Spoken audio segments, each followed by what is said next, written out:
আজই সাবস্ক্রাইব করুন এবং দেখুন আপনার প্রিয় শো। আমার যাওয়াটা তোর মতের এগেইনস্টে ছিল, ও বারণ করেছিল তখন, তাও আমি শুনিনি। তারপর ওখানে গিয়ে এরকম একটা দুর্ঘটনা ঘটলো, ব্যাস তাই জন্য সকলের ওপর চোটপাট করছে। ও তোকে কাল কিছু বলেছে? আমাকে না সেভাবে কিছু বললো না। আমি যখন তোর ব্যাপারে জিজ্ঞেস করলাম খুব নির্বিকার ভাবে আমাকে উত্তর দিল, তোমার বোন কেমন আছে সেটা ওকেই জিজ্ঞাসা করো, আরো অনেক লোক আছে ওর কেয়ার নেওয়ার জন্য, ওর খবর নেওয়ার জন্য, ওর মনের কথা সব তারা জানে। তখনই একটা কিরকম খটকা লাগলো আমার, জানিস তো কি হয়েছে বলতো তোদের মধ্যে? জানি না, আমাকে জিজ্ঞেস করিস না। সবেতেই কিছু জানি না, অদ্ভুত ব্যাপার তো। আরে বাবা, তোরা বর্ব নাকি পাশের বাড়ির ছেলে মেয়ে বলতো? কি হয়েছে তোদের? উফ স্রোত, আমি না সত্যি তোকে নিয়ে আর পারছি না বলে দিলাম। দিদি ভাই, যদি ঝগড়া হয়েও থাকে, তোর কেন মনে হলো আমিই ঝগড়া করেছি? কারণ তুই ঝগড়ুটে, তোমার মনের মতো কিছু না হলে তুমি ঝগড়া করা শুরু করে দাও, তাই?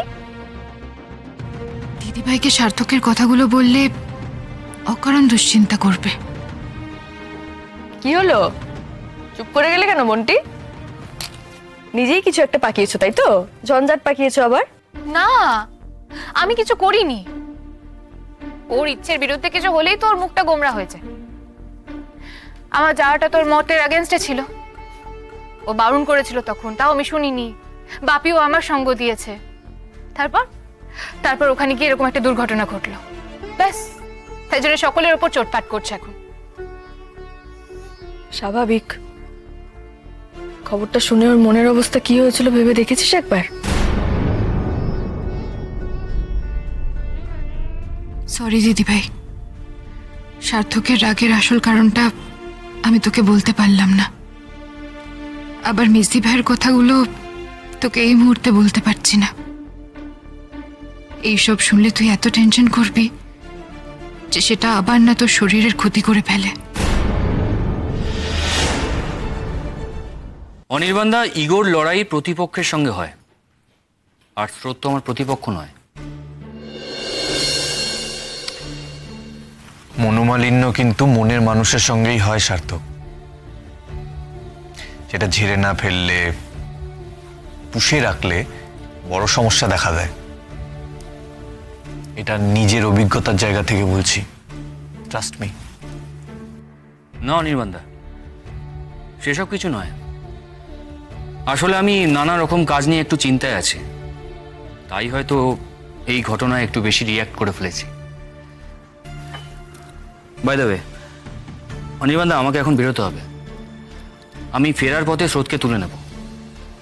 ও এখন এখানে থাকুক, দিদির সঙ্গে গল্প করুক, দুজনের ভালো লাগবে। আমি উঠছি। বসো,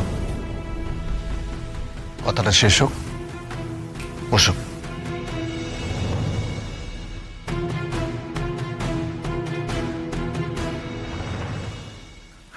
সার্থক, সম্পর্কে আমরা যাই হই না কেন, সময়ের সাথে সাথে আমরা কিন্তু ভালো বন্ধু হয়ে উঠেছি।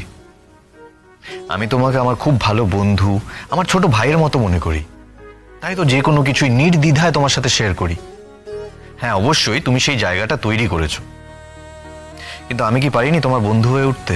অনির্বাণদা, তুমি এসব কেন বলছো?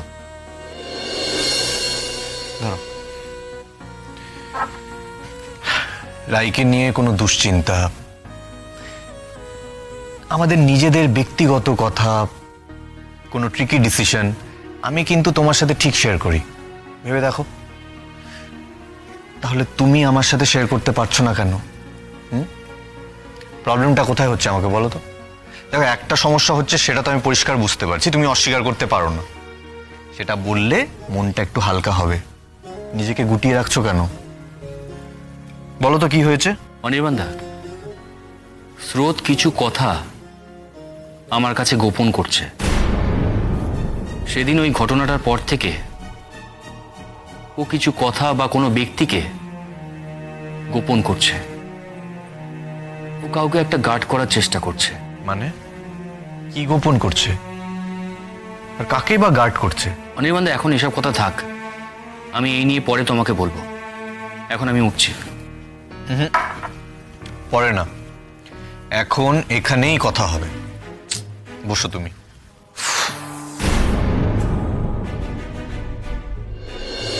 শোন, রোজ সকালবেলা খালি পেটে একটা করে গুলি জল দিয়ে ঢক করে গিলে নিবি, বুঝতে পেরেছিস? আর শোন, কুল ভেবে সব কটাকে একবারে খেয়ে নিবিলা, বুঝছিস? শম্ভু কাকার মাথায় একদম বুদ্ধি নেই বল।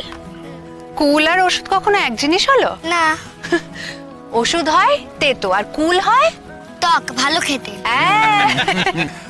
কিন্তু বেশি গেলে পেট ব্যথা হবে, আর তখন এই তেতো ওষুধগুলো খেতে হবে তোকে।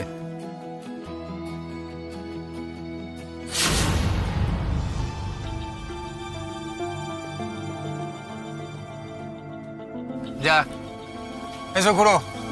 তোমার বাতের ব্যথা কমেছে? হ্যাঁ,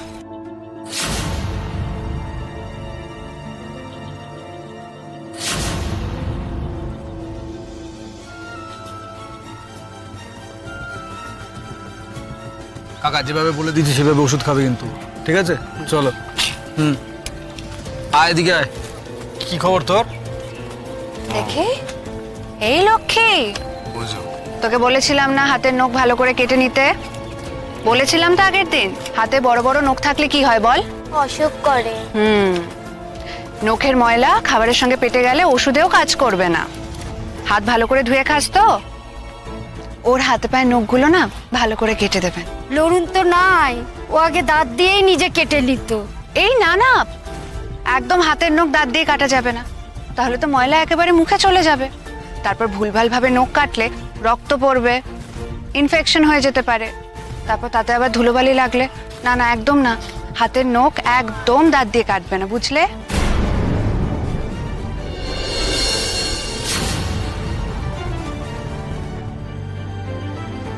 এটা নাও, আর বিকেলবেলা আর একবার ওকে নিয়ে আসবে, আমি ওর নখগুলো কেটে দেবো। যা।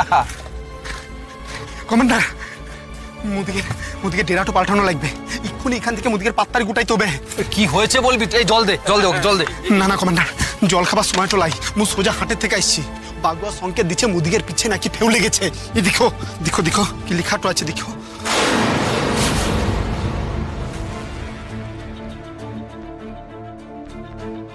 শহর থেকে মেলা পুলিশ এদিকে ঢুকছে, এইদিকে রাস্তাটাতেই ঢুকছে।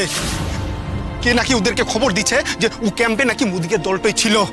কমান্ডার, এখান থেকে এক্ষুনি পলাইতে হবে মুদিকের। এই তো পুলিশ না, একেবারে ধুলা উড়াই না আসছে। কান্তি ভাই, মুদের আগেই ডেরাটা পাল্টানো উচিত ছিল। এখন যদি ওরা সবাই আমাদেরকে ঘিরে ফেলে তাহলে? কি হলো? আরে কি ভাবছো কমান্ডার? আরে বাবা, এখন এই তো কিছু ভাববার সময় তো লাই। বাগুয়ার সংকেত যদি সত্যি হয় তাহলে আধ ঘন্টার মধ্যে এখানে পুলিশ চলে আসবে। রসিক, গাড়ি বার কর, যা আছে সব গুছিয়ে নে, এক্ষুনি গোছা। আর এই উনুন টুনুন যা আছে সবকিছু ভেঙে দিবি, আমাদের কোনো নিশান যেন না থাকে। কমান্ডার, আমরা কোন দিকে পালাবো? পিয়ালটারের দিকে যাব, ওদিকে ঘন জঙ্গল আছে, ওরা বেশি দূরে এগোতে পারবে না।